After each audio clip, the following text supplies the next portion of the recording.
Bien, bonjour à tous. Bienvenue dans ce troisième cours consacré à l'imagerie cérébrale et à sa capacité de décoder les représentations mentales. Et cette semaine, aujourd'hui, nous allons explorer plus à fond la capacité de déterminer l'organisation des représentations mentales à l'aide de l'IRM en particulier.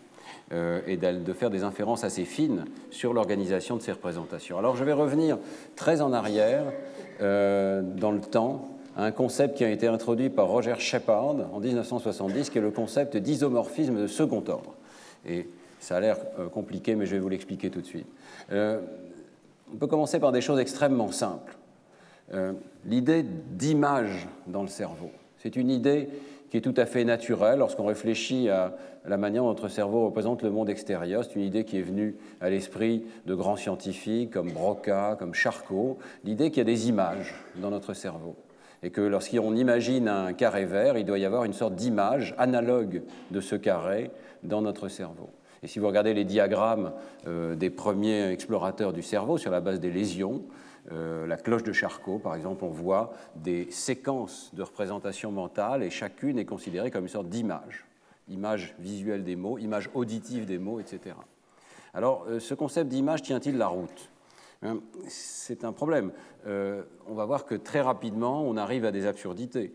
Donc, le premier problème, c'est s'il y a une image dans le cerveau, qui reconnaît cette image ? Est-ce qu'il faut un deuxième système qui regarde la première image et qui arrive à la reconnaître? Mais comment fait-il? Est-ce qu'il a lui-même des images dans le cerveau? Alors on arrive à cette régression à l'infini, ce problème de l'homonculus, c'est-à-dire l'idée qu'il y a, s'il y a un diagramme dans notre cerveau, il faut qu'il y ait un homonculus qui le regarde, qui lui-même doit avoir un diagramme dans le cerveau, etc., etc. Donc un enchâssement à l'infini. Donc ça, c'est un premier problème. Il faut bien que ça s'arrête quelque part et qu'on remplace des processus compliqués comme la reconnaissance d'images par des processus extrêmement simples, beaucoup plus simples et probablement beaucoup plus abstraits de traitement de l'information.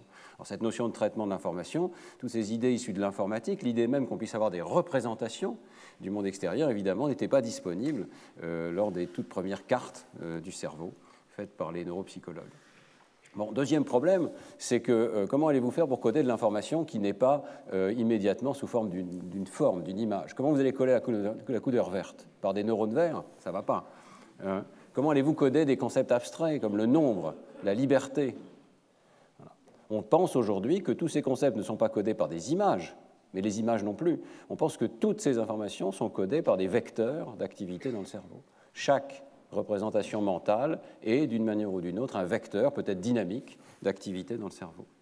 Alors, ces idées paraissent évidentes aujourd'hui, bien qu'il faut quand même réfléchir un petit peu. Et par exemple, dans le cas de concepts comme le concept de temps ou de durée, eh bien, on n'a pas forcément les idées bien en place tout de suite. On pense qu'une durée dans le monde extérieur doit forcément être représentée par une durée dans le cerveau. Si je pense à une durée d'une seconde, j'ai peut-être un analogue dans le temps de cela dans le cerveau. Eh bien, c'est une idée tout aussi fausse que les autres, et probablement que n'importe quelle durée à laquelle je pense, n'importe quelle période de temps, est représentée par un vecteur statique, c'est-à-dire que même des choses qui se déroulent dans le temps vont être représentées par des objets finalement statiques, enregistrables par mon cerveau. Donc peut-être même que le mouvement est représenté par des vecteurs statiques. Ce n'est pas du tout une hypothèse que nous devons exclure. C'est l'hypothèse que Christophe Corr a formulée à un moment. Il disait on a des vecteurs qui peignent le mouvement. C'est comme une peinture statique qui représente le mouvement dans le monde extérieur. Bien, donc il ne faut pas être trop naïf sur la correspondance entre les états internes du cerveau et les états externes.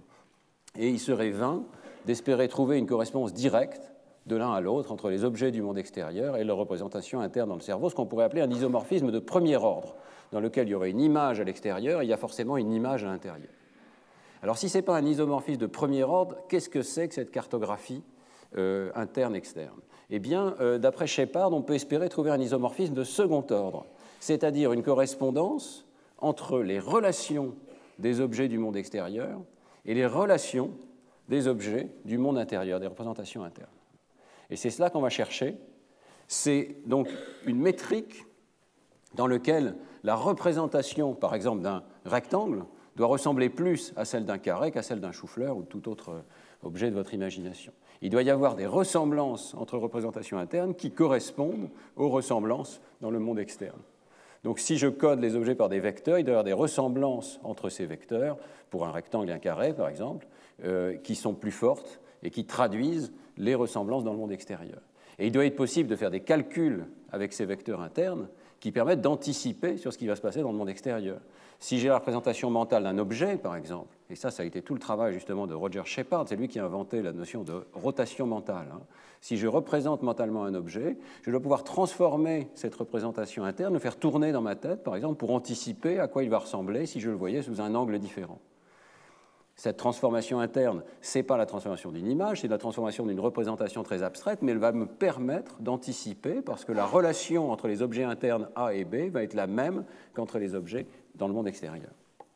Alors, Shepard a poursuivi cette idée avec beaucoup d'attention et il a défini une méthode de visualisation de la similarité subjective qu'il a appelée multidimensional scaling, qui est une méthode très utilisée encore aujourd'hui en statistique, et réalisé de nombreuses études empiriques des représentations mentales avec une méthode très simple qui consistait à demander au sujet la ressemblance subjective entre différents concepts. Et partant de cette ressemblance subjective, créer des cartes comme celle-ci, par exemple, qui est dans ce papier de 1970, ou un autre papier, je crois, sur les nombres. Il y a eu toute une série d'articles où il explorait différentes représentations mentales. Il demande aux gens, mais selon vous, quelle est la similarité entre un 2 et un 8, par exemple?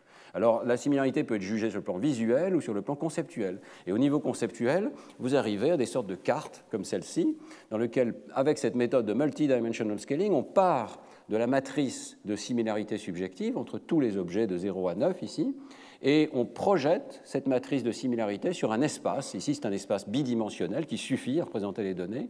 Dans cet espace, les proximités entre les objets reflètent la similarité subjective des concepts correspondants. Et vous voyez qu'il y a une organisation extrêmement régulière, très facile à répliquer dans différents pays, par exemple, dans lesquels on voit les petits nombres 0 et 1 qui sont spéciaux aussi du point de vue de la multiplication et de l'addition qui sont d'un côté. Les nombres pairs se regroupent, se voit un axe. On voit très bien qu'il y a un axe de grandeur qui intervient aussi. Si on projetait ces données sur un axe horizontal, on verrait les nombres s'ordonner de façon quasiment parfaite. Donc la similarité, même subjective, n'est pas du tout organisée de façon aléatoire. Elle reflète très fidèlement les relations objectives entre les nombres, en l'occurrence ici.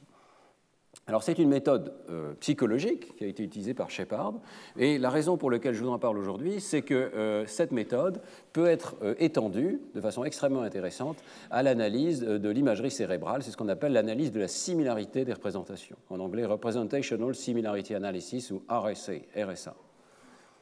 C'est une idée qui est proposée dans cet article de Krieger-Skorte, avec quelques précurseurs dont on pourrait parler. C'est l'idée donc de mesurer la similarité directement entre les représentations, cette fois-ci cérébrales, les configurations d'activité qu'on arrive à mesurer en IRM, et de les mesurer dans une certaine région particulière du cerveau, et d'en déduire des inférences sur l'organisation des représentations correspondantes. Alors le principe est illustré par cette diapositive. Vous allez avoir différents stimuli. Par exemple, l'image d'une main, l'image d'un parapluie. Vous allez mesurer les activités correspondantes qui peuvent être représentées sous forme de voxels plus ou moins activés dans un volume ici prédéterminé, une région d'intérêt. Et donc dans ce volume, la main active tel ou tel voxel plus que tel autre et le parapluie active des régions légèrement différentes. Vous allez mesurer les similarités et calculer cette matrice globale de similarité entre les représentations. Alors, la mesure qui est proposée ici, c'est 1 moins la corrélation entre les patterns. On va y revenir. Ça veut dire que la similarité, la corrélation est au maximum de 1. Donc, la corrélation, si la corrélation est parfaite entre ces deux patterns, on va avoir une corrélation de 1, et donc on va avoir une dissimilarité de 0, autrement dit une distance. L'idée, c'est de mesurer une distance entre les patterns, une distance de 0 entre les patterns. Et on va porter pour toutes les paires possibles d'objets ces similarités, et on va analyser ces matrices de similarité. On va voir comment. Alors d'abord, on peut décrire à quoi ressemblent ces matrices et les comparer aux matrices de description des objets eux-mêmes. On peut avoir des modèles computationnels qui prédisent une certaine organisation de ces représentations. On peut aussi avoir des mesures comportementales qui prédisent également qu'est-ce que les sujets confondent, par exemple, qu'est-ce qu'ils jugent similaire, ou est-ce qu'ils se trompent dans la discrimination des objets. Et on va donc pouvoir comparer le comportement avec l'imagerie cérébrale. Alors, je viens de vous décrire ces étapes, je crois. Voilà. Prenons un exemple très simple, et on va l'analyser plus en détail tout au long de ce cours. Imaginez que dans deux régions cérébrales différentes, le cortex visuel précoce, primaire, et l'aire des visages, qui répond au visage dans l'hémisphère droit, ici, fusiform face area, je vais mesurer l'activation évoquée par 96 images différentes. Donc chacun de ces points ici représente l'activation évoquée par une image particulière, par exemple la main ou le parapluie ou des visages, etc. Et donc après que j'ai mesuré cette activation, je vais donc calculer cette matrice de similarité, 96 par 96, et je vais essayer de la résumer à une projection en deux dimensions, ici, par cette fameuse méthode de multidimensional scaling. Alors, les trois colonnes, j'y reviendrai par la suite, ce sont trois mesures différentes de la distance. Mais jusqu'à présent, je vous parlais de cette mesure de corrélation pour la distance ici. Et alors, qu'est-ce que vous voyez? Les couleurs représentent différentes catégories d'objets. Les corps, les visages, les objets naturels et les objets artificiels. Et vous voyez ici que dans l'aire des visages, il y a une organisation tout à fait claire. Tous les visages se retrouvent dans la même région de cet espace abstrait ici. Ce que ça veut dire, c'est que tous les visages ont tendance à activer des vecteurs d'activité relativement similaires les uns aux autres. Et donc, ils ont été placés dans la même région de cet espace conceptuel. L'aire des visages a tendance à associer un patron particulier d'activité à tous les visages. Et les autres objets, vous voyez, sont beaucoup plus éparpillés. Cette organisation n'existe pas, ou très peu, dans le cortex visuel précoce, ce qui veut dire qu'entre le cortex visuel précoce et cette région, il y a eu une transformation de l'information, il y a eu extraction de l'information sur les visages, et on peut le visualiser de cette manière-là. Alors voilà les matrices complètes qui correspondent à ce que je viens de vous montrer. Et donc, évidemment, il y a bien plus d'informations que ce que je viens de vous montrer. Donc ici, on voit un peu l'organisation des stimuli, des corps et des visages humains, des corps et des visages non humains, donc d'animaux, des objets naturels et des objets artificiels, inanimés. Voilà. Et vous voyez que les matrices sont radicalement différentes dans l'RV1 et dans la région fusiforme qui répond au visage. Alors, pour comprendre un peu mieux ce qu'il y a dans ces matrices, il y a énormément d'informations dans ces matrices. Il y a sans doute un petit peu de bruit aussi, mais il y a quand même beaucoup d'informations. On peut les comparer avec différentes matrices théoriques. Et donc, qu'est-ce que vous obtiendrez si, par exemple, ce qui est codé par le cerveau, c'est animé versus inanimé? Si cette région du cerveau distingue animé versus inanimé, elle attribuerait un code neural à tous les objets animés, et donc on aurait une ressemblance entre tous ces codes neuraux, et elle attribuerait un autre code neural aux objets inanimés, donc on aurait aussi une ressemblance entre tous ces objets. Et que ça capture quand même une partie importante de la similarité dans l'aire de la forme visuelle des visages. Imaginez que cette région distingue visage versus non-visage. Donc elle attribue un code neural différent au visage et au non-visage. Eh bien, la similarité devrait ressembler à ça. Tous les visages se ressemblent. Donc souvenez-vous qu'il y a corps, visage, corps, visage. Donc tous les visages se ressemblent, c'est ces carrés-là. Et les non-visages doivent se ressembler aussi, parce qu'ils ont un patron d'activité différent, éventuellement zéro. Et donc on devrait prédire une matrice en carré, comme ça. Vous voyez que maintenant qu'on sait quoi chercher, eh bien, on s'aperçoit qu'il y a effectivement une similarité plus grande entre les visages qu'entre les corps, par exemple. Et puis, on peut avoir d'autres modèles. Alors, c'est intéressant parce qu'on peut générer toute une gamme de modèles théoriques et les comparer avec l'activité observée. Donc, par exemple, dans V1, on commence à bien savoir quel genre de calculs sont faits par V1, l'aire visuelle primaire. On sait qu'on peut filtrer l'image, qu'elle agit comme une sorte de filtre de l'image avec ce qu'on appelle des filtres de Gabor, c'est-à-dire des détecteurs qui sont sensibles à l'orientation et à la fréquence spatiale. Et si on applique ce modèle aux images d'entrée, on peut avoir une sorte de prédiction de à quoi ça devrait ressembler. Et puis, on peut aussi regarder la silhouette de l'image. Alors, on s'aperçoit que la silhouette est un relativement meilleur prédicteur de ce qui se passe dans V1 que le modèle de V1. Pourquoi? Eh bien, parce qu'on est en IRM, on a des voxels relativement gros, donc on n'est pas sensible à l'activation évoquée par chacun des neurones qui ont ces filtres spatiaux et en fréquence, mais on est plutôt sensible à la silhouette générale de l'image qui correspond à la topographie de l'activité sur les aires rétinotopiques. Mais vous voyez que j'utilise plutôt ça comme un exemple de principe. On commence, grâce à cette méthode, à pouvoir comparer des modèles avec la réalité observée en imagerie cérébrale. Et il s'agit bien d'une analyse de second ordre, puisque ce qu'on est en train de faire ici, c'est analyser la similarité des matrices de similarité. Est-ce que cette matrice-là est similaire à cette matrice-là? Donc, on a une prédiction sur la similarité des objets dans le monde extérieur. On va regarder la similarité des objets dans le monde intérieur. Alors, il y a pas mal de détails techniques. Je sais qu'il y a dans cette salle des gens qui utilisent cette méthode, y compris à Neurospin. Elle est très utilisée. Je rentre un tout petit peu dans le détail de la technique elle-même. Donc, je vous ai dit qu'on devait calculer la similarité, ou plutôt la dissimilarité, une forme de distance. On a besoin d'une distance entre les objets internes dans le cerveau. Donc des patrons d'activité. Alors ce qui est proposé en général et ce qui est utilisé, je pense, dans la majorité des logiciels, en particulier je recommande ce logiciel Cosmo MVP qui permet de faire pratiquement tout ce que je vais vous montrer dans ce cours, c'est la mesure de corrélation. Donc corréler ces patrons d'activité.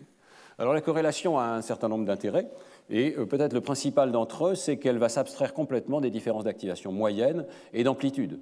Donc vous pouvez mesurer deux sujets différents, peut-être l'effet Bold, le signal IRM est un peu plus faible dans l'un que dans l'autre, parce que la machine est un peu moins bien réglée, ou parce qu'il y a toutes sortes de paramètres qui peuvent changer, eh bien la corrélation ne va pas changer. Le niveau de bruit va peut-être changer, mais la corrélation elle-même ne va pas changer. Donc c'est assez utile d'avoir une mesure qui soit stable vis-à-vis de changements d'amplitude et d'activation moyenne, où se trouve le point zéro. La corrélation des rangs peut être utilisée.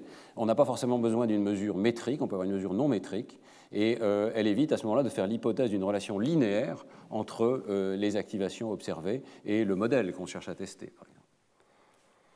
Alors, d'autres idées peuvent venir à l'esprit. Il y a certains articles, et c'est une idée qui est assez naturelle, j'y reviendrai par la suite, qui utilisent la matrice de confusion, c'est-à-dire qu'on entraîne un décodeur, je vais revenir dans la fin de ce cours, on entraîne un décodeur à discriminer les patrons d'activité, et c'est la matrice de confusion de ce décodeur qui est utilisée comme une mesure de distance. Dans l'article qui est mentionné ici, je crois que c'est, enfin les deux sont intéressants, mais je crois que c'est le deuxième, voilà, sur la valeur de différentes mesures de distance entre patrons d'activité. Ils sont extrêmement clairs. Ce n'est pas une bonne idée d'utiliser les matrices de confusion d'un décodeur. Pourquoi ? Eh bien parce que ce n'est pas une bonne mesure de distance. C'est une mesure qui en fait discrétise les choses. Elle dit le décodeur s'est trompé, c'était l'image A, il a attribué l'image B. Ce n'est pas une mesure suffisamment continue pour être aussi fine que peut l'être la corrélation, par exemple. Et en plus, elle est sensible au biais. Le décodeur peut, lorsqu'il reçoit une nouvelle image, avoir un vecteur qui est décalé par rapport au premier, et à ce moment-là, avoir une matrice de confusion qui est tout à fait inutilisable. Et la distance, elle, la corrélation, continue d'être utilisable. Donc, si vous pratiquez ces méthodes d'imagerie, n'utilisez pas les matrices de confusion des décodeurs. Par contre, il y a une autre idée qui existe, c'est la distance euclidienne. Et ça, on peut en discuter 2 secondes. Donc, vous avez, le problème est le suivant, hein, vous avez 2 vecteurs d'activité, 1 et 2, dans un espace qui ici est bidimensionnel, avec 2 dimensions V1 et V2, mais imaginez qu'il est ultra multidimensionnel, autant que le nombre de voxels, que le nombre de mesures que vous avez dans le cerveau, autant que le nombre de neurones peut-être que vous avez enregistrés, qui peut, on a vu, hein, peut atteindre plusieurs milliers de neurones maintenant. Donc vous avez un espace très multidimensionnel dans lequel vous avez ces vecteurs qui pointent dans des directions différentes. Eh bien, vous pouvez mesurer l'angle entre ces 2 vecteurs, et la corrélation, c'est essentiellement l'angle. Mais vous pouvez aussi mesurer la distance entre les extrémités du vecteur, autrement dit la norme de la différence entre les 2 vecteurs. Et ce n'est pas la même chose, la distance euclidienne. Alors la distance euclidienne peut être intéressante parce qu'elle est insensible au changement de ligne de base. Si le point d'origine ici se déplace, vous voyez, eh bien l'angle va changer. Si je le mets au milieu, par exemple, en soustrayant la moyenne des vecteurs, l'angle va être maximal, alors que la distance, elle, ne change pas. Donc la distance est plus invariante par rapport à des changements qui sont parfois arbitraires, hein, de l'origine, c'est-à-dire l'activation moyenne qui est donnée par nos stimuli. La distance a une autre propriété qui est extrêmement intéressante, c'est qu'elle ne vaut 0 que si et seulement si les vecteurs sont rigoureusement identiques. Sinon, elle va valoir quelque chose de positif plus grand que 0. Alors que la corrélation, elle, a une ambiguïté. Et je pense que ce point-là n'est pas assez regardé dans la littérature. La corrélation entre 2 vecteurs, elle peut valoir 0 pour 2 raisons. Elle peut valoir 0 parce que les vecteurs ne se ressemblent pas du tout, ils sont orthogonaux les uns aux autres. Elle peut aussi valoir 0 parce que l'un des vecteurs est nul. Et si un des vecteurs est nul, ça veut juste dire qu'il n'y a pas d'activité du tout. S'il n'y a pas d'activité, c'est quand même pas du tout la même chose que de dire il y a un vecteur d'activité, mais il est différent des autres. D'accord ? Alors ceci, on le voit dans l'image que je vous ai montrée auparavant. Si on regardait l'activation évoquée par différents objets, des corps, des visages, des objets naturels, dans l'ère de la forme des visages, si vous regardez ce qui se passe avec la distance, ici c'est la corrélation, et ici c'est la distance euclidienne. J'aurais dû mettre les étiquettes. Vous voyez que l'organisation qui est révélée n'est pas la même. La corrélation est essentiellement sensible au fait que tous les visages ont un vecteur relativement commun, et le reste est dispersé. La raison pour laquelle le reste est dispersé, c'est en fait que dans cette aire, il y a très peu d'activité qui est évoquée par les non-visages, et en particulier par les objets. Donc tous ces objets, je n'ai pas mis les bleus ici, c'est les objets artificiels, tous ces objets ont une activité essentiellement aléatoire, presque nulle, et orthogonales les uns aux autres, donc ils prennent beaucoup de place dans cette représentation de la corrélation, alors qu'en fait, la distance euclidienne nous montre qu'ils sont tous très proches, de l'origine, ils ont très peu d'activité. Et par contre, ce que nous révèle l'image de droite, qui à mon avis est plus appropriée en distance euclidienne, c'est que les visages ont tendance à être traités d'un côté de cet espace, ils ont une activation particulière, mais avec des discriminations entre les visages eux-mêmes.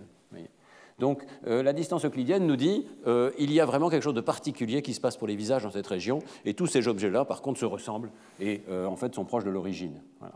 Donc la distance euclidienne peut être une mesure très intéressante de similarité, et dans l'article qui est vraiment très intéressant de 2016 ici, il y a d'autres idées qui sont discutées. L'une d'entre elles, c'est qu'il faut normaliser pour le bruit. Si on se contente de corréler les patrons d'activité, il se peut très bien que ce voxel soit fortement activé, mais en fait il est très bruité. Alors il ne faut pas le pondérer autant que les autres dans la mesure de similarité. Alors une manière de procéder, c'est d'utiliser les cartes T et non pas les cartes d'activation, les cartes T, c'est-à-dire l'activité divisée par le bruit, divisée par le niveau de bruit.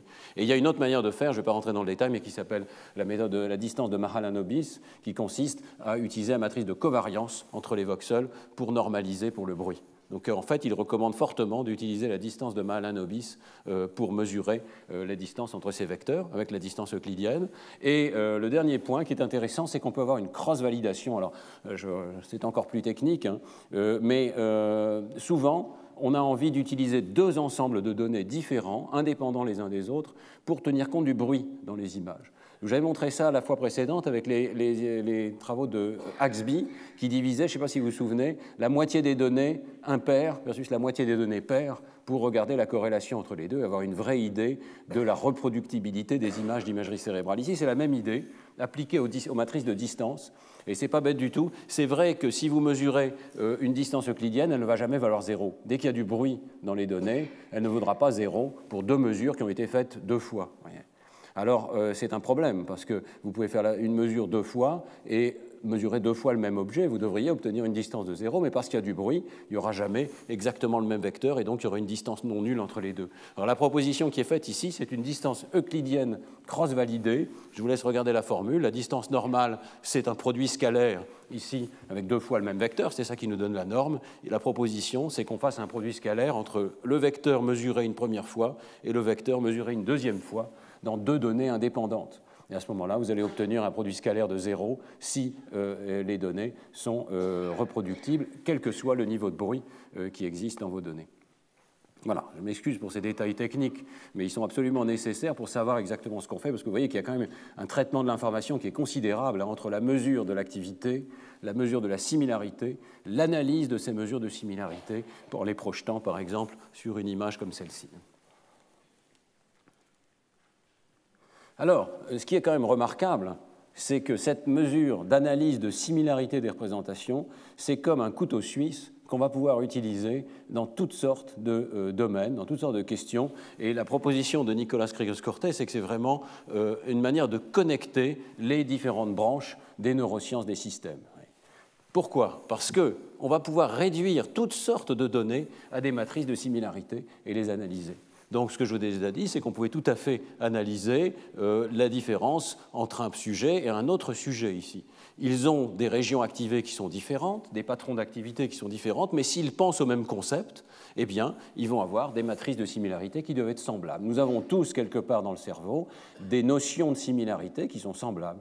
Ça n'est pas que nous avons les mêmes activités, bien sûr que non, puisque nous avons des neurones physiquement différents et des vecteurs physiquement différents, mais au niveau de la similarité de second ordre, nous avons des représentations similaires.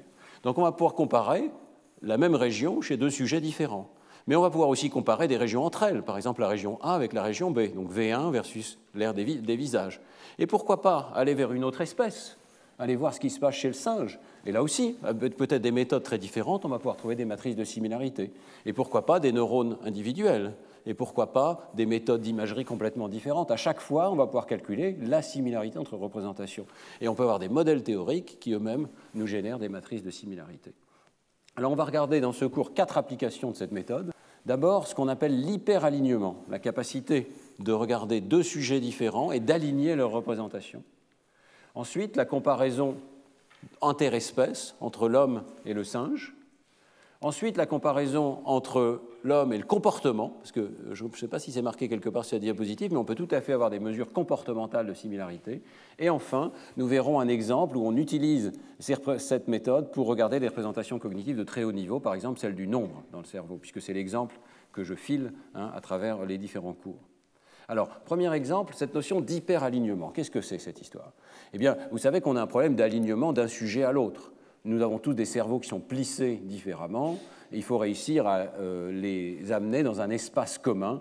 On a l'espace de Taleyrac, on a l'espace de Montréal, de l'Institut neurologique de Montréal, qui nous servent à mettre le cerveau en boîte, en quelque sorte, le mettre dans une boîte standardisée, à le faire tourner, le grossir un tout petit peu, etc., jusqu'à ce qu'il soit aligné sur le plan physique. Mais l'hyperalignement, c'est un concept de niveau encore supérieur. C'est l'idée de normaliser non plus simplement sur la base de la forme du cerveau, mais sur la base de l'organisation dans ces espaces multidimensionnels de représentation. Donc tous les sujets ont des activations différentes, légèrement différentes, mais leurs matrices de similarité se ressemblent. Ce qui veut dire que leurs représentations, quelque part, sont isomorphes. Si nous comprenons les mêmes concepts, c'est que nous avons des représentations isomorphes les uns aux autres. On va donc mesurer, isomorphes au second ordre, comme je vous ai expliqué. On va donc mesurer la matrice de réponse de deux sujets à des stimuli identiques. Un film, par exemple, ça peut être aussi simple que de regarder un film ensemble. Donc, deux personnes différentes vont regarder le même film et on va enregistrer leur activité cérébrale. Et puis, on va aligner pas seulement les surfaces corticales elles-mêmes, mais on va aligner les hyperespaces engendrés par les variations d'activité de ces voxels à travers une région d'intérêt ou à travers le cerveau tout entier. Donc on va se servir de l'analyse multivariée, on va aller se promener dans ces espaces vectoriels de très haute dimension et on va faire tourner ces vecteurs pour les aligner intersujets. Donc l'idée est reprise dans cette diapositive ici.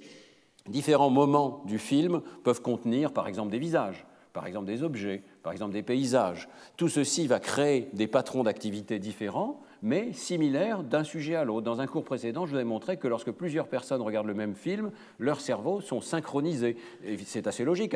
Au même moment, mon aire des visages et votre aire des visages va se déclencher s'il y a un visage dans le film, par exemple. Et ça peut marcher pour des concepts de plus haut niveau. Si le film a un certain suspense, vos réseaux d'attention vont être mobilisés au même moment que les miens. Donc on va se synchroniser, on va activer des voxels qui sont différents, mais qui ont les mêmes similarités. On va se promener dans ces espaces de très haute dimension, dans lesquels ici il n'y a que 3 voxels qui sont représentés, mais imaginez maintenant qu'il y en ait des milliers, qui définissent donc cet espace vectoriel de haute dimension. On va trouver les axes principaux. Par exemple, visage versus non-visage va être un axe principal pour tous les sujets. Et on va faire tourner ces données dans un espace multidimensionnel en appliquant des rotations jusqu'à ce que ces axes soient alignés les uns avec les autres. Donc j'aligne mon axe des visages avec votre axe des visages. Et ensuite, pour deux sujets différents, je vais pouvoir avoir un espace commun de représentation. Et une fois que j'ai cet espace commun de représentation extrait, par exemple, du fait d'avoir regardé un film, je vais pouvoir l'appliquer à des nouvelles données. Alors, la méthode fonctionne au niveau d'une région d'intérêt, mais les auteurs, et en l'occurrence c'est toujours Jim Haxby et ses collaborateurs, ont réussi également à la faire fonctionner au niveau du cerveau tout entier. Alors, il y a un peu de débat pour savoir quelle est la meilleure méthode pour procéder, mais ici, l'idée est relativement simple, c'est on va faire cet alignement sur des sphères, et ces sphères vont balayer tout le cerveau, c'est ce qu'on appelle un searchlight, un projecteur sphérique qu'on balade tout le long du cerveau. Dans chacune de ces sphères, on va créer cet hyperalignement, donc cette rotation, mais dans un espace de haute dimension. Et ensuite, on trouve un moyen de combiner toutes ces transformations locales, de les agréger dans une transformation du cortex tout entier. Donc pour des sphères qui se recouvrent, on trouve les éléments de transformation qui sont communs. Et ensuite, on a une transformation globale qui permet de prendre un cerveau du sujet A et de l'envoyer dans un espace de référence qui correspond à tous les autres sujets B, C, D qui ont été enregistrés. Alors pourquoi est-ce que c'est intéressant? Eh bien parce qu'il y a énormément de variabilité d'une personne à l'autre. Bon, je vous ai dit qu'on se ressemble quand même. Donc on a tous, par exemple, lorsque on regarde une image visuelle, on a tous l'activité rétinotopique dans le cortex occipital. Ça marche à tous les coups. Simplement, ces cartes rétinotopiques V1, V2, V3, non seulement elles sont plissées de façon différente d'un sujet à l'autre, mais leur taille et leur position exacte varient beaucoup. La taille de l'aire V1, la surface qui est allouée donc à la représentation primaire visuelle, peut varier d'un facteur 2. Donc certains d'entre vous dans cette salle ont une aire V1 2 fois plus grosse que les autres. Et on sait d'ailleurs que ça prédit en partie le comportement, ça prédit l'acuité visuelle et certaines illusions visuelles. Bon, donc il faut pouvoir normaliser pour ce type de changement de taille et d'organisation. Eh bien, l'hyperalignement fonctionne remarquablement bien. Une fois hyperalignées, les cartes rétinotopiques V1, V2, V3, etc. sont remarquablement analogues pour un sujet particulier et pour les sujets moyennés dans cet espace hyperaligné. Voilà.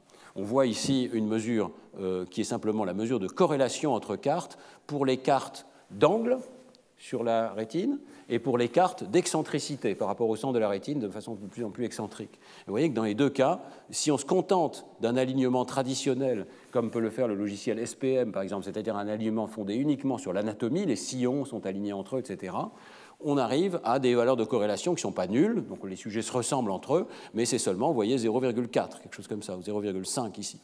Eh bien, on arrive pratiquement à doubler parfois cette corrélation, donc à aligner les sujets fonctionnellement entre eux grâce à cet hyperalignement. Et alors ça peut permettre de faire des choses remarquables, par exemple le décodage. Donc nous avons tous des activations évoquées par les animaux, par les différentes espèces d'animaux ici qui sont testées. Vous voyez, 6 espèces d'animaux.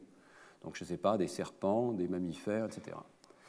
Les activations sont suffisamment différentes à l'intérieur d'un cerveau donné pour que je parvienne à créer un décodeur, un système d'apprentissage par machine qui regarde ces patrons d'activité et qui dit si c'est cette image-là, c'est un serpent. Si c'est ce patron d'activité-là, c'est un mammifère, etc., etc. Oui, mais le problème, c'est que le décodeur, je dois l'entraîner chez chaque sujet individuellement, parce que les patrons d'activité sont particuliers à chaque sujet.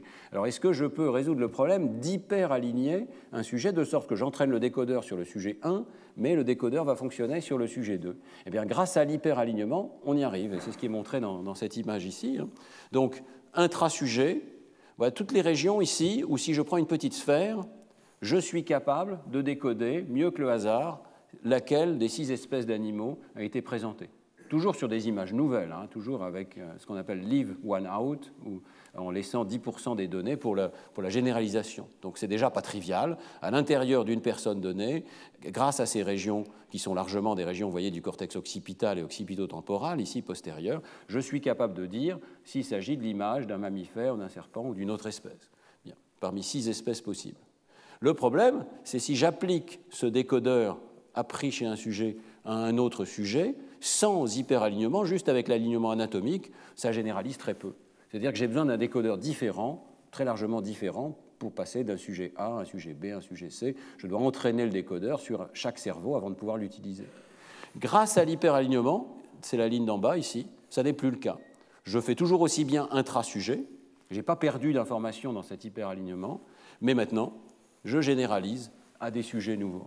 Le décodeur qui arrive à détecter les représentations mentales des animaux ici dans le cortex visuel est capable maintenant de généraliser parce qu'on est dans un espace hyperdimensionnel qui a été aligné d'un sujet à l'autre.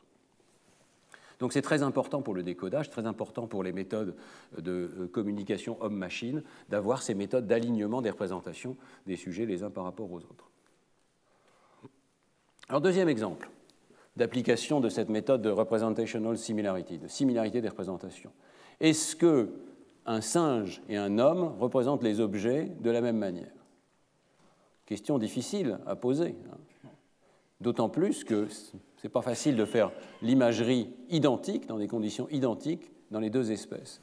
Ici, dans cet article, Nicolas Krieger-Skorte et ses collègues se disent ce n'est pas un problème. Au niveau de la similarité de second ordre, même si j'ai obtenu des données électrophysiologiques dans un cas et des données d'IRM dans l'autre cas, je vais pouvoir comparer leurs matrices.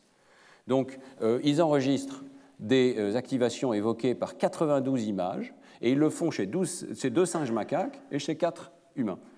Peu de sujets parce que c'est sujet par sujet et avec énormément de mesures pour chaque individu. Donc vous voyez ici toutes les images qui ont été utilisées, qui se divisent en animés, inanimés, des humains versus des non-humains. À l'intérieur, on a des corps ou des visages. Et dans le cas des objets inanimés, on a des objets naturels ou des objets artificiels de différentes sortes. Vous voyez ici, ça peut aller depuis les monuments jusqu'aux objets manipulables, aux fruits, aux légumes, etc. Alors, chez le singe, la mesure, c'est l'enregistrement électrophysiologique, en l'occurrence 674 neurones dont on va mesurer les décharges moyennes entre 0 et 140 millisecondes. Donc, c'est vraiment le début de la réponse visuelle dans le cortex inférotemporal. Et chez l'homme, ça va être la réponse complètement différente. En IRM fonctionnel, on présente une image qui dure 300 millisecondes et on en présente une toutes les 4 secondes avec des voxels qui font 2 mm, donc ce n'est pas une résolution extraordinaire. C'est vraiment, on va comparer des choses qui sont extraordinairement différentes les unes des autres. Des enregistrements rapides dans le temps, précis au niveau neuronal chez le singe, versus des enregistrements avec toute la lenteur de l'IRM et cette précision de seulement 2 mm à 3 Tesla. Et voilà ces matrices de similarité. Et là, moi, je trouve cette image absolument extraordinaire. C'est une image, vous voyez qu'à gauche, on a le singe, à droite, on a l'homme, et on a des similarités de second ordre extraordinairement fortes, des similarités de ces matrices de similarité. Donc, en dépit des méthodes de mesure différentes, en dépit du changement d'espèce, au premier ordre, on voit qu'il y a des organisations qui sont quand même remarquablement similaires. Avec en particulier la distinction animé-inanimé, ce sont les grands carrés bleus ici, vous voyez. Donc tout ce qui est animé se ressemble, tout ce qui est inanimé se ressemble, mais il n'y a pas de forte ressemblance entre les deux. Donc c'est rouge, ça veut dire qu'il y a une forte dissimilarité ici. D'accord. Donc 0, ça veut dire extrêmement semblable dans le cerveau. 100, c'est un pourcentage. Ah oui, j'ai oublié de parler de cette échelle ici. Donc on va calculer 1 moins R, mais au lieu d'indiquer directement donc, cette mesure 1 moins la corrélation, on va la rapporter en pourcentage, en percentile. C'est-à-dire on va regarder l'ensemble de la distribution de ces mesures et on va attribuer 0 aux mesures les plus proches et 100 aux mesures les plus lointaines. C'est une transformation qui permet encore de normaliser un petit peu mieux avec des mesures qui sont au départ assez différentes. Et voilà, regardez tous les détails. Par exemple, les visages, en particulier les visages humains ici, se ressemblent énormément entre eux. Voilà. Il y a presque la même activation évoquée par 2 visages humains. Et c'est pareil chez le singe. Il y a aussi une ressemblance très forte entre visage humain et visage non humain, par exemple. Pardon, visage, oui, c'est ça, visage d'un animal, par exemple. Alors on peut prendre ces matrices et leur appliquer la fameuse procédure de multidimensional scaling. Et donc, on étale en quelque sorte ces matrices dans des espaces. Ici, c'est un espace bidimensionnel, ce qui est plus facile à voir. Donc, sur cet espace, je vous rappelle, les proximités entre les images reflètent la similarité des activations dans le cerveau. Donc, tous les visages sont groupés ici, ça veut dire qu'ils ont des activations extrêmement similaires. C'est le cas chez le singe, c'est le cas également dans l'espèce humaine. Et que les détails sont remarquables. Il n'y a pas seulement cette grosse organisation en catégories. Ah oui, j'ai oublié de dire qu'il y a une méthode supplémentaire, c'est que quand vous faites du multidimensional scaling, tout est défini à une rotation près. Donc il faut encore aligner ces représentations entre le singe et l'homme, ce qui est fait par une méthode qu'on appelle de Procruste ici. Alors, la principale chose qu'on voit, c'est que l'organisation est catégorielle. Le cerveau des 2 espèces applique plus ou moins les mêmes notions de catégorie, animé, inanimé, visage ou pas, etc. Mais il y a un peu plus que ça. Il y a une organisation intra-catégorie. Alors, ce n'est pas énormément visible ici, mais il y a une corrélation même à l'intérieur de la catégorie inanimée, par exemple. Donc, nous avons tendance à organiser ces objets plus ou moins de la même manière. Si vous regardez la position exacte, par exemple, je ne sais pas, du panneau de la route, des choses comme ça, vous allez voir qu'elle n'est pas répartie au hasard. Elle a tendance à se ressembler dans les 2 espèces. Et puis, on peut poser des questions intéressantes. Par exemple, est-ce que l'organisation des visages est la même chez le singe et chez l'homme ? On n'a pas tendance à voir les mêmes visages. Les singes voient des visages de singes plus souvent et les hommes voient des visages d'hommes plus souvent, n'est-ce pas ? Eh bien, on peut poser cette question. Est-ce qu'il y a plus de différence entre les visages humains chez les humains que chez les singes ? Et la réponse est oui, un tout petit peu. C'est-à-dire que nous discriminons mieux, c'est assez logique, nous discriminons mieux les images des visages de notre propre espèce que les images d'une autre espèce. Et nous le voyons ici au niveau du cortex. Voilà encore une autre manière de présenter les mêmes données sous forme d'un dendrogramme ici, dans lequel on regarde ce qui se sépare en premier. Et donc, vous voyez, les branches de ces dendrogrammes ici séparent en premier les objets animés, les objets inanimés, aussi bien chez le singe que chez l'homme, avec des différences assez subtiles qui sont analysées dans ces articles. Alors, donc, on a une réponse. En première approximation, il existe une très forte similarité entre les réponses dans les 2 espèces, les humains en IRM fonctionnel et les singes en électrophysiologie. Bon, ce travail est un travail pionnier, ça ne devrait pas s'arrêter là. Je pense qu'il y a encore énormément de choses à faire, donc on peut aussi le critiquer. Première critique, si la similarité est aussi grande entre l'homme et le singe, c'est qu'ils n'ont pratiquement pas utilisé de stimuli culturels. On voit quelques panneaux de la route ici, c'est à peu près tout. Il manque tout ce qui m'intéresse moi personnellement, c'est-à-dire les chiffres, les lettres, les équations, les objets culturels qui recyclent ces réseaux du cortex inférotemporal. Et puis, ils n'ont pas fait de distinction entre des stimuli artificiels comme les outils et des stimuli naturels comme les arbres, les fleurs, les fruits, pour lesquels l'évolution aurait pu doter notre cerveau de représentations spécialisées.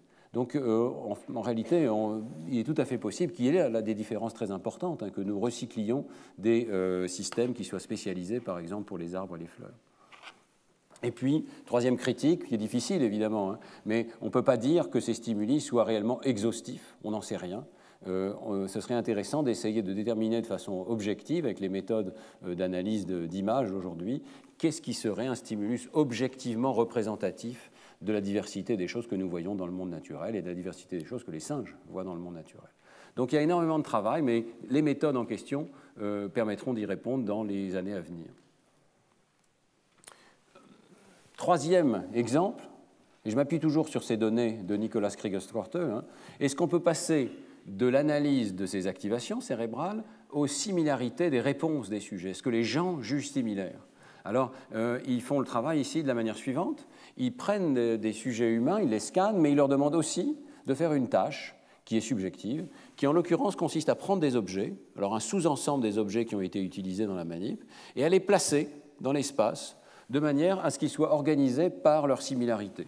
Donc le sujet, je ne sais pas, place la clé à côté de la porte, par exemple. Vous voyez, et les monuments ici sont placés ensemble. Et puis, progressivement, il a le droit de changer tout ça, de recommencer, etc., jusqu'à ce qu'il trouve un arrangement qui lui paraisse bien refléter la similarité subjective entre les formes. Et ensuite, on peut comparer cette similarité subjective avec la similarité des patterns observés, par exemple, dans le cortex inférotemporal. Voilà. Donc, ici, vous avez les matrices que je vous ai déjà présentées dans le cortex inférotemporal humain, en IRM fonctionnel, et à droite, vous avez les matrices de similarité obtenues par des jugements des personnes. Alors, il y a toute une méthode pour prendre ces images et revenir à une matrice de similarité comme ça. La méthode vaut ce qu'elle vaut, mais elle me paraît assez bien faite. Et donc, on peut appliquer ensuite exactement les mêmes transformations, par exemple, multidimensional scaling, ici, à ces images d'IRM fonctionnel et à ces jugements de comportement. Alors, on voit que l'organisation se ressemble, mais elle n'est quand même pas exactement la même. Il y a des carrés beaucoup plus prononcés dans cette matrice de jugement de similarité subjectif. Ce que ça veut dire, c'est qu'il y a des jugements beaucoup plus catégoriels. Et là, on arrive à une méthode que je tenais à vous introduire, qui est la notion de régression multiple. On va essayer de rendre compte d'une matrice de similarité observée comme la somme de prédictions de modèles spécifiques de la similarité. Donc, par exemple, dans le cas des images qui nous intéressent ici, il va y avoir différentes matrices de similarité qui sont prédites par différents aspects des stimuli. Par exemple, si la distinction animé-inanimé est faite par une région cérébrale ou est réalisée dans le comportement des sujets, eh bien, il devrait y avoir une matrice de ressemblance de cette forme-ci. Tout ce qui est animé se ressemble, tout ce qui est inanimé se ressemble. Ce sont les deux grands carrés ici. Par contre, l'activation évoquée par quelque chose d'animé ne doit pas ressembler à l'activation évoquée par quelque chose d'inanimé. Animé et inanimé doivent être différents. D'accord ? Donc, on peut, pour chaque trait qui est prédit par le système, on peut dire à quoi devrait ressembler la matrice de similarité. Si, par exemple, le sujet fait la distinction entre les visages et les corps, la matrice de similarité devrait ressembler à ça. S'il fait la différence entre humain et non humain, elle doit ressembler à ça. S'il fait la différence entre naturel et artificiel, elle doit ressembler à ça, etc., etc. Il peut y avoir des déséquilibres entre ces similarités qui sont modélisées ici. Et alors, ce qui est vraiment remarquable dans l'analyse de la similarité, c'est qu'il n'y a aucune difficulté à dire ces représentations sont superposées. Vous savez que c'est souvent le cas. Lorsqu'on mesure en IRM fonctionnel à une échelle de quelques millimètres, il est extrêmement probable que l'on mesure des représentations superposées les unes aux autres. Eh bien, la méthode de similarité des représentations tolère la possibilité que dans les mêmes voxels, il y ait plusieurs métriques qui, simultanément, ensemble, rendent compte de la totalité des observations. Alors, on va donc prendre la matrice observée, que ce soit en IRM ou que ce soit en comportement, et on va la soumettre à une régression multiple où on introduit tous ces objets, tous ces composantes successives pour modéliser le signal. Et là, dans cet article, ils le font donc pour le comportement, pour l'imagerie, ils arrivent à des résultats légèrement différents. Dans l'imagerie, ce qui domine, c'est animé, inanimé. C'est la principale composante qui organise l'activation. C'est pour ça qu'il y a un poids ici assez fort pour ce premier régresseur qui est en rouge, animé, inanimé. Dans le comportement, c'est assez nettement moins fort. Il y a moins ces grands carrés bleus ici. Dans l'imagerie, il y a aussi de façon assez forte la distinction visage versus corps. Et on sait maintenant qu'il y a des régions assez nettement différentes qui codent pour les visages et qui codent pour les corps dans le cortex inférotemporal. Donc il y a aussi un poids non négligeable pour visage versus corps. Et ce poids est assez faible dans les jugements comportementaux. Par contre, les jugements comportementaux, c'est toujours la deuxième colonne ici, les jugements comportementaux sont beaucoup plus affectés par des concepts de plus haut niveau. Est-ce que c'est humain ou non humain? Est-ce que c'est naturel ou est-ce que c'est artificiel? On voit apparaître ces carrés très nets ici qui distinguent naturel versus artificiel dans le comportement, mais pas dans l'imagerie, ou pas tellement dans l'imagerie. Alors, on peut penser donc qu'on voit quelque chose d'intéressant ici, c'est qu'il y a une région cérébrale qui est relativement spécialisée dans la distinction animé-inanimé et visage versus corps, mais le jugement de similarité humain, lui, prend en compte d'autres paramètres qui doivent être codés dans d'autres régions. Et on peut poursuivre l'analyse et regarder ailleurs dans le cerveau, est-ce qu'il y a des régions qui font la distinction entre, disons, naturel et artificiel, par exemple, et on va les trouver, voilà, plus en avant dans le cortex inférotemporal. Donc le jugement qui est fait par le sujet humain est la somme d'une série de représentations qui sont calculées dans des aires différentes. Alors je vais terminer par regarder plus en détail un travail qui vient d'être fait à Neurospin avec Elisa Castaldi, qui est une jeune postdoc, Manuela Piazza, moi-même, Alexandre Vigneault, qui est la personne responsable de l'aimant à 7 Tesla, et Evelyn Egger, qui est en fait la directrice de ce travail, qui est depuis des années spécialisée dans l'analyse de la représentation des nombres dans le cerveau. Et c'est un exemple intéressant parce qu'on tire des inférences extrêmement fines sur l'organisation de la représentation des nombres dans le cerveau en utilisant l'aimant à 7 Tesla de Neurospin. Alors, la question qui est posée dans ce travail, c'est est-ce que c'est vraiment le nombre d'objets qui est codé dans le cortex pariétal? C'est quelque chose qui est extrêmement discuté dans la littérature parce que le nombre est très souvent confondu avec d'autres dimensions, des dimensions non numériques qui peuvent paraître plus évidentes à extraire, par exemple la taille. Si j'ai des objets de taille fixe, plus j'en mets, plus ça va prendre de taille sur la page, sur la rétine. Et il y a une confusion donc fréquente. Il faut regarder les livres pour enfants, par exemple, très souvent, il y a cette confusion. Plus il y a d'objets, plus ça fait une ligne qui est longue, par exemple. Piaget avait montré que les enfants avaient tendance à confondre la longueur et le nombre, et c'est à l'origine d'erreurs classiques. Donc la question, c'est est-ce que notre cerveau calcule vraiment le nombre en tant que paramètre abstrait, ou bien est-ce que le cerveau calcule la taille, la luminance, la densité, la surface occupée par les points, qui sont toutes des variables qui sont souvent confondues avec le nombre, et peut-être en faisant un ratio de deux de ces quantités, il arrive à extraire le nombre, mais le nombre n'est pas le paramètre primaire qui serait calculé par le cerveau. Bon, nous avons en fait beaucoup de raisons comportementales de suggérer que le nombre est un paramètre primaire, au même titre que la couleur. Primaire, pas dans le sens où il se trouve dans la rétine, mais dans le sens où c'est un calcul très rapide de notre cerveau qui conduit à une représentation particulière du nombre, indépendamment des autres propriétés. Mais c'est la question qui est posée ici, et vous allez voir que la réponse de l'imagerie cérébrale est assez claire.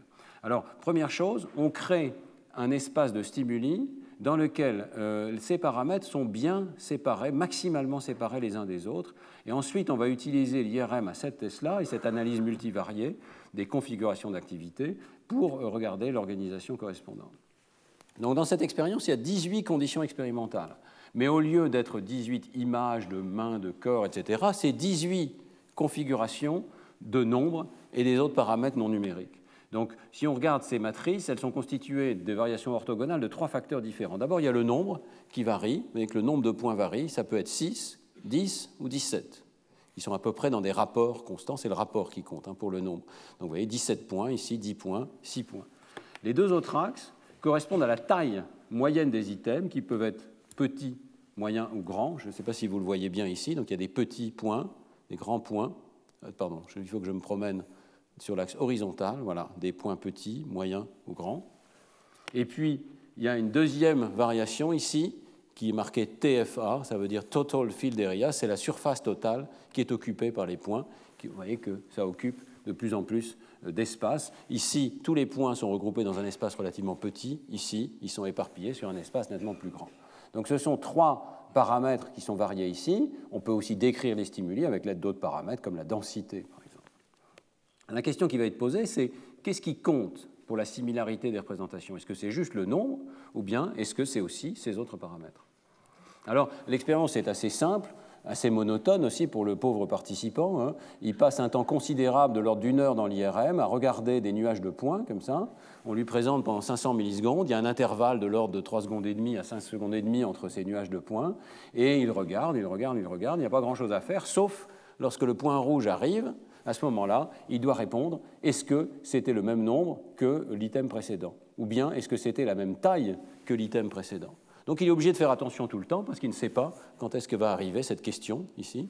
Évidemment, on n'analyse pas les essais où on pose la question, mais on analyse tous les autres essais où il est bien forcé d'extraire le nombre. Et vous voyez qu'il y a 2 blocs différents. Un bloc où il devra juger le nombre lorsque le point rouge apparaît, un bloc où il devra juger la taille lorsque le point rouge apparaît. Donc, dans un cas, il fait attention au nombre, dans l'autre cas, il fait attention à la taille. Je crois que j'ai dit tout ça. Alors, ce qui est remarquable dans le travail d'Elisa et d'Evelyne, c'est l'attention aux détails, et en particulier, comme on veut comparer ces 2 blocs, attention au nombre, attention à la taille, il y a tout un travail de psychophysique préalable à l'IRM pour titrer précisément le seuil comportemental des sujets pour que la difficulté des 2 tâches soit rigoureusement la même. Donc là, c'est parfaitement ajusté de manière à ce que la difficulté soit la même. Il y a 20 personnes qui passent, c'est l'aimant à 7 Tesla Neurospin avec une antenne 32 canaux. C'est déjà vraiment un système tout à fait remarquable. C'était l'ancien aimant à 7 Tesla, il a maintenant été upgradé, donc les paramètres vont être encore meilleurs, mais on pouvait déjà à l'époque avoir une résolution de 1,3 mm isotrope, hein, avec, alors je vous laisse les détails ici pour ceux que ça intéresse, mais avec ces séquences multibandes qui permettent donc d'aller plus vite et d'avoir une résolution spatiale supérieure. Alors, si on fait une analyse univariée, je reviens au cours précédent, eh bien, on ne voit rien du tout. Et ça, c'est quand même très intéressant. Donc, si jamais je me contente de dire quelles sont les régions qui s'activent quand le sujet juge le nombre et quand le sujet juge la taille, vous voyez que ces images sont extraordinairement similaires. Maintenant qu'on a mis la difficulté exactement au même niveau, il y a très peu de différence. Et si on fait une comparaison des 2 directement, cette comparaison qui est intersujet, avec 20 sujets qu'on a moyennés entre eux, hein, on n'arrive pas à voir de différence entre ces 2 conditions. Autrement dit, le jugement de nombre et le jugement de taille font quand même appel grosso modo aux mêmes régions, en particulier dans le cortex pariétal. Ici, on voit l'arrière du cerveau, hémisphère gauche, hémisphère droit, c'est le sillon intrapariétal qui a été déplissé pour que vous voyez bien l'intérieur de ce sillon. C'est le fond du sillon intrapariétal qui sert dans les 2 cas, dans les 2 hémisphères. Donc, on a du mal à avoir des différences. Il n'y a pas non plus de différence en comportement. Ici, c'est le comportement, le taux de réponse correct qui a été titré et soigneusement ajusté. Et ça, c'est pendant l'IRM. Donc, on peut dire, en première analyse, il n'y a pas de différence. Nombre et taille sont jugés de la même manière. Mais grâce à l'analyse de la similarité des représentations, on va voir que ce n'est pas du tout le cas et qu'on peut aller beaucoup plus loin. Alors, on va prendre des régions sur un atlas du cerveau qui vont depuis le cortex occipital jusque plus antérieur dans le sillon intrapariétal. Donc, depuis, vous voyez, V1, V2, V3, et en avant, ici, vers ce qu'on appelle la voie dorsale, occipito-pariétale de représentation des stimuli visuels. Et on va choisir donc d'abord ces régions d'intérêt globalement pour tous les sujets, et ensuite, pour un sujet donné, les voxels particuliers qui sont activés par cette personne lorsqu'elle fait la tâche. Toutes les images par rapport au repos. Ensuite, on va donc, je rentre dans le détail pour que vous compreniez bien le processus. On va prendre le patron d'activité qui a été mesuré par chacune de ces 18 conditions, et on va l'assigner à une ligne, à une colonne de cette matrice. On va calculer la similarité, donc 1 moins la corrélation. Le bleu représente des activations qui sont similaires et le rouge des activations qui sont différentes, dissemblables. Et cette matrice est organisée avec tous les nombres 6, tous les nombres 10 et tous les nombres 17. Donc là, vous voyez déjà une partie du résultat ici, c'est que le nombre est dominant. Il y a une ressemblance entre les activations évoquées par les mêmes nombres, tous les 6, tous les 10, tous les 17, quelles que soient les formes particulières que ces nombres prennent sur l'écran. Les paramètres suivants, c'est l'organisation, donc en fonction de la surface totale occupée et de la taille des items. On soumet ensuite cette matrice à une régression multiple dans lequel on a plusieurs descripteurs des stimuli. Alors, si c'est la similarité de nombres, les matrices devraient ressembler à ça. Alors, ce n'est pas juste des carrés bleus pour tous les 6, tous les 10, tous les 17, mais c'est aussi que plus les nombres sont distants, plus ils sont différents. C'est quelque chose qu'on suppose, qu'on sait en fait par la psychophysique. Il est plus facile de discriminer 6 de 17 que 10 de 17. Donc, on va tenir compte de la distance ici en fonction de la loi de Weber pour cette prédiction. On va faire la même chose pour la taille des items. Donc, si c'est la taille des items qui compte dans l'organisation de l'activité cérébrale, la matrice devrait ressembler à ça. Si c'est la surface totale occupée, la matrice devrait ressembler à ça, etc. etc. Si c'est alors, il y a deux sortes de surface totale. Il y a ce qu'on appelle le champ total, c'est-à-dire l'aspect rétinotopique des stimuli, et puis il y a la somme des surfaces individuelles des items qui est utilisée ici. Et encore d'autres prédictions. La densité, par exemple, fait cette prédiction, etc. Et toutes ces variables sont suffisamment décorrélées entre elles, c'est ce que montre cette matrice, pour qu'on puisse faire une régression multiple avec 5 régresseurs ici sur cette matrice globale. Donc, vous voyez, l'idée, c'est qu'est-ce qui domine l'organisation dans chaque région du cerveau? Est-ce que c'est la similarité déterminée par le nombre ou bien déterminée par d'autres variables ici? Alors, premier résultat, lorsqu'on ne fait pas attention au nombre, lorsqu'on fait attention à la taille des items, on doit juger si les items sont petits, moyens ou grands, eh bien, le nombre est quand même codé. Le nombre est représenté ici en noir. Ce que vous voyez, c'est le poids attribué au nombre dans cette analyse des matrices. Vous voyez qu'on soit dans les aires visuelles précoces, ici c'est V1 à V3, ou qu'on soit dans la voie dorsale ou dans le sillon intrapariétal, on arrive à décoder, en fait on trouve une trace de la similarité du nombre, pardon, je devrais m'exprimer mieux, on trouve une trace de la similarité entre les nombres dans ces régions, mieux que le hasard, au-dessus de 0 ici. Et si on distingue les aires plus finement les unes par rapport aux autres, donc V1, V2, V3 sont les mêmes données qui ont été disséquées plus finement, hein, on trouve cette capacité de voir la représentation du nombre partout dans ces régions.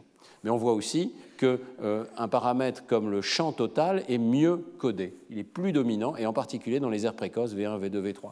C'est complètement évident parce que ces aires sont rétinotopiques, on le sait bien, elles sont principalement rétinotopiques, donc plus on occupe de place sur la rétine, c'est cette variable de champ total ici, plus les activations varient, et donc elles sont semblables entre elles en fonction de cette surface totale évoquée, activée sur la rétine. Donc, même quand on ne fait pas attention au nombre, cette variable est codée, elle intervient dans l'organisation des représentations. Mais alors, ce qui est frappant, c'est que si vous refaites la même analyse dans la condition où le sujet fait attention au nombre, vous trouvez des résultats très différents. Vous voyez que le poids attribué à la variable de nombre est extraordinairement augmenté, et en particulier un petit peu dans les aires rétinotopiques V1, V2, V3, mais surtout dans les aires de la voie dorsale, V3AB, V7, et IPS, c'est le sillon intrapariétal. Vous voyez qu'il y a une extraordinaire amplification de ce signal de nombre, alors que les autres variables restent assez basses ici. Et cette analyse montre donc que le nombre est codé indépendamment des autres paramètres non numériques. Parce que les autres paramètres non numériques sont contrôlés dans cette analyse. Tous les paramètres peuvent être contrôlés avec leur effet sur la similarité des activations. Donc on peut conclure de cette étude que plusieurs régions codent pour le nombre. En tout cas, on arrive à voir une trace du nombre dans plusieurs régions, mais les régions pariétales semblent particulièrement impliquées dans le jugement numérique parce que c'est leur activité qui est sélectivement amplifiée quand on demande au sujet de faire attention au nombre. Il y a une amplification sélective qui se produit dans ces régions de la voie dorsale pariétale. Alors, on pourrait penser qu'on peut aller plus vite, et c'est également ce que fait Evelyn Egger dans son travail, appliquer aux activités cérébrales un décodeur. De la même manière qu'au départ, j'avais tous les visages d'un côté, tous les objets de l'autre, il se peut tout à fait que ça me suffise pour entraîner un décodeur multivarié. Donc c'est une autre méthode d'analyse dont je dirais peu, parce que j'en avais parlé dans les cours précédents, puis c'est une méthode, je crois, qui commence à être bien connue, mais il est vrai que si vous avez des vecteurs différents pour la représentation d'un concept A et la représentation d'un concept B, que ces vecteurs soient physiquement complètement différents comme ici, ou en partie différents, tous les vecteurs rouges sont séparables de tous les vecteurs bleus ici, y compris avec éventuellement des configurations complexes et subtiles d'activité, eh bien, grâce aux techniques d'intelligence artificielle, mais très simples, des techniques d'analyse de données finalement, comme les machines à support vecteur, eh bien, on peut créer des décodeurs qui vont séparer ces activations les unes des autres et arriver donc à peut-être ce qu'on peut considérer comme une méthode un petit peu plus simple que cette analyse de la similarité des représentations, un système qui, partant de l'activité cérébrale, dit c'est A ou c'est B, c'est un visage ou c'est pas un visage, c'est le nombre 6 ou c'est le nombre 10, etc. etc. un décodeur multivarié. Alors cette méthode existe depuis déjà pas mal d'années. Un des exemples qui a vraiment lancé le domaine, c'est le travail de Kamitani et Tong, qui avait montré que si on prend l'activité évoquée dans V1, on est capable, dans V1, V2, on est capable de dire quelle est l'orientation d'un stimulus. Donc ça, c'est quand même remarquable. On sait très bien qu'il y a des neurones qui sont sensibles à l'orientation, mais les mesurer en IRM fonctionnel, j'y viendrai la semaine prochaine, jusqu'à présent, c'était pratiquement impossible. Il faut zoomer à une échelle spatiale qui est élevée. Mais grâce au décodage multivarié, on arrive quand même, en prenant tous les voxels de l'aire visuelle, V1 et V2, on arrive à créer des décodeurs qui disent très précisément quelle est l'orientation du stimulus. Ils se servent en quelque sorte de toutes ces informations qui sont dispersées à travers des voxels différents, qui chacun contient un tout petit peu d'informations, et le décodeur arrive à prendre toutes ces informations et à dire, sur la base de toutes ces informations, l'activité que je vois là, elle correspond à un stimulus horizontal, à une orientation horizontale. Et puis, si c'est diagonal, le décodeur conclut qu'elle est diagonale. Si c'est encore plus diagonal, il conclut que c'est encore plus diagonal à 45 degrés, etc. Donc vous voyez des décodeurs qui prennent l'activité et qui la projettent pour dire c'est A ou c'est B. Voilà. Alors, dans l'article original de Kamitani et Tong, ils avaient montré qu'on était capable de faire ça chez plusieurs sujets différents et le faire éventuellement à des mois d'intervalle, plusieurs jours d'intervalle, ça continuait de fonctionner. Donc on a vraiment des décodeurs reproductibles de l'activité cérébrale.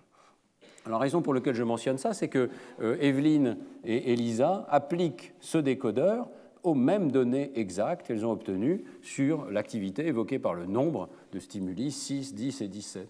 Donc là, vous avez des décodeurs dont on regarde la précision, la capacité de classifier de quel nombre il s'agit. Est-ce que c'est 6 ou est-ce que c'est 10 ? On fait des décodeurs binaires comme ça, donc 6 versus 10, 10 versus 17, 6 versus 17. Et donc le niveau du hasard devrait être 50%, si on se trompe. Si on tire au hasard, vous voyez que ces décodeurs font mieux que le hasard. Ils sont capables de prendre un patron d'activité chez un sujet donné et d'apprendre que tel patron correspond à 6 et tel autre patron d'activité correspond à 10 et tel troisième correspond à 17. Et on retrouve pratiquement les mêmes résultats que je vous ai présentés tout à l'heure. C'est-à-dire que, vous voyez que les décodeurs font bien dans V1, V3, ils font encore mieux dans la voie dorsale et en particulier dans le sillon intrapariétal, mais c'est uniquement dans ces régions tardives qu'on voit une amplification très importante de la capacité de décodage lorsque le sujet fait attention au nombre. Autrement dit, quand il fait attention au nombre, il amplifie un code neural, un code vectoriel que l'on arrive, nous, à décoder de l'extérieur. Alors, ces méthodes d'analyse de représentation, de la similarité des représentations, et ces méthodes de décodage sont très apparentées. Et peut-être jugez-vous que cette capacité de décodage est plus parlante que l'analyse de la similarité des représentations. Après tout, on décode directement, on dit, voilà, j'ai vu un code neural qui correspond au nombre dans le cortex pariétal. Pour nous, par contre, l'analyse de la similarité des représentations est quand même plus puissante, je pense, parce que la méthode de décodage ne permet pas de décorréler si facilement les différentes variables. Ici, vous avez entraîné un décodeur à travers toutes les images, vous arrivez à décoder le nombre, mais rien ne vous dit que c'est le nombre qui soit codé de façon primaire, parce que vous n'avez pas réussi dans ce décodage à contrôler les autres variables. Et ce qui est tout à fait particulier dans la méthode de representational similarité, de similarité des représentations, c'est cette capacité d'introduire simultanément plusieurs régresseurs, et donc de dire, s'il y avait un effet de la taille des objets, s'il y avait un effet de la surface, je le capture, et je regarde s'il y a quand même un effet du nombre dans l'activité cérébrale. Donc j'arrive à comparer plusieurs modèles différents de l'activité cérébrale, éventuellement à les superposer, à accepter que dans le même voxel, il peut y avoir des représentations superposées, et à les séparer par leur effet sur la similarité des représentations. C'est pour ça que cette analyse de RSA, même si ici elle donne des conclusions assez similaires, est un petit peu plus puissante. Elle permet de tirer des inférences un peu plus fines sur la présence éventuellement de représentations superposées. Et puis, alors je terminerai quand même par un avantage peut-être de cette méthode de décodage, puisqu'on parle des avantages relatifs des uns et des autres. Ce qui est parlant avec le décodeur, c'est qu'on peut dire, ce que je décode moi en tant qu'expérimentateur dans le cerveau d'une personne donnée, j'arrive à faire la différence entre 6 et 10. Est-ce que ça a un rapport avec ce que le sujet lui-même fait, avec ce que le sujet est capable de discriminer ? Moi, en tant qu'expérimentateur, je vois que le cerveau de la personne fait la différence entre 6 et 10. Est-ce que le sujet lui-même fait la différence entre 6 et 10 avec le même niveau de réussite? Alors c'est le travail qui a été publié tout récemment à nouveau par l'équipe de Evelyn Egger dans le laboratoire, et elle montre que d'abord, on peut tout à fait, c'est vraiment un résultat qui est répliqué maintenant de nombreuses fois, on peut tout à fait, sur la base de l'activité dans le cortex pariétal, entraîner un décodeur à dire de quel nombre il s'agit. Ici, c'est 8, 13, 21, et dans un deuxième bloc de la manip, c'est 13, 21 ou 34. Et à chaque fois, on arrive à entraîner des décodeurs à dire de quel nombre il s'agit. Donc il y a vraiment une représentation des nombres dans ce cortex pariétal qu'on arrive à extraire. Mais vous voyez qu'on arrive aussi à l'extraire dans le cortex visuel primaire. C'est un résultat assez systématique.